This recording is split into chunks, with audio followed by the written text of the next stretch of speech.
శరణాగతి పొందినోడికి రక్షకుడు ఆయన మీద వదిలేసావు కదా, బాధ్యత ఆయనదే. ఇంకా అప్పుడు ఏంటి, ఎక్కువ టెన్షన్ పెడితే చనిపోతాడేమో అని చెప్పి వెనక్కి తిరిగాడంట. నా స్వామి నేను ముందొచ్చాను.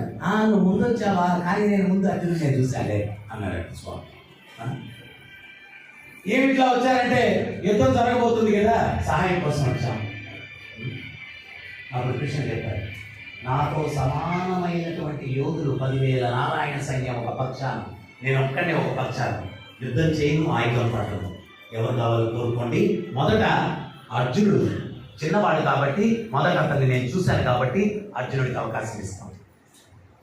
ఇక్కడ భగవంతుడు తెలియగా నేను ఆయుధం పట్టను, యుద్ధం చేయను ఎందుకన్నాడు అంటే, పొరపాటున ఈయన ఒకవేళ కౌరవుల పక్షానికి వెళ్తే తటస్థంగా ఉండడానికి, అర్జునుడు 10,000 నారాయణ సైన్యాన్ని కోరుకున్నాడు అనుకోండి, ఈయన కౌరవుల పక్షాన్ని వెళ్తే ఆయుధం పట్టను, యుద్ధం చేయాలంటే నేను మొదట చెప్పాను కదా నేనేం చేయను అనుకుంటున్నాను.